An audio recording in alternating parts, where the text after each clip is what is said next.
Santosh, you've actually worked with at least one insurance company that I know and been together in devising one of these products.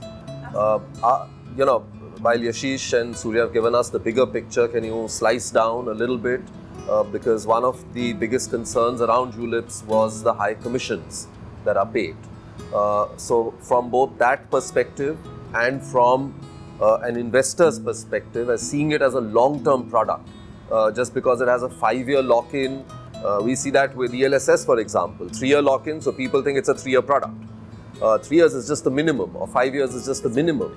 You've got to be there for 15-20 years to really build wealth. Can you tell us a little about that? See, we've seen a huge influx of funds into the mutual fund this year, and a lot has been talking about on mutual fund.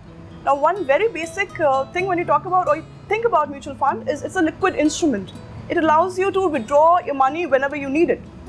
Now, let me tell you that if you're investing in the equity market and if you don't have a time horizon of even 5 years, then that's not the instrument for you to invest, whether it's a mutual fund or a ULIP.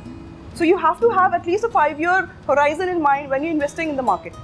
Now, why are we as PolicyBazaar going to insurance companies and telling them to bring out these products? So we feel there is a product today, a ULIP product.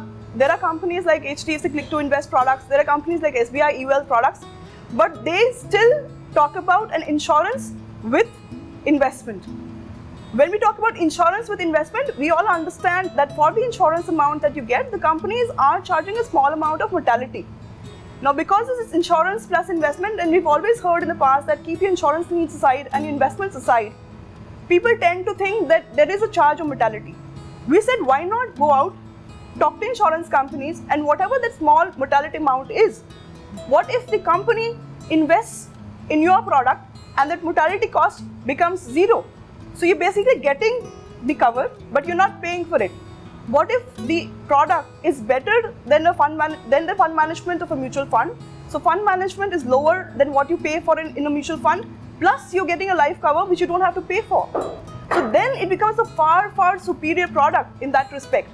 Now, when you come into the lock-in, when you talk about the lock-in period, right? Even in the product of this nature that we're talking about, even if you were to exit in the 3rd year, you will still make money. It is not like the old age ULIPs which had high surrender charges. In fact, if you pay say 1 lakh rupees and exit the product in the 3rd year, if the fund was to grow at a certain 8% rate, you will still make 3,35,000. How is it any worse, or is, I would say, better than a mutual fund in all respects? One, it allows you, it's EEE, it allows exemption on the amount that you invest. It allows you exemption on the return that you basically make.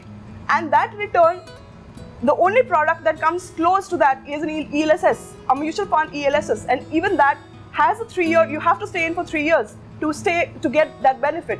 So when we talk about, when we went to the industry, we said we now have to talk about products or bring out products that are not just competitive or at par with mutual funds, but that these have to beat the mutual fund industry.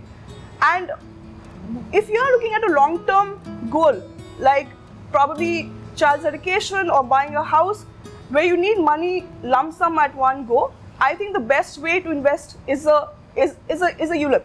A mutual fund is a very, very liquid instrument.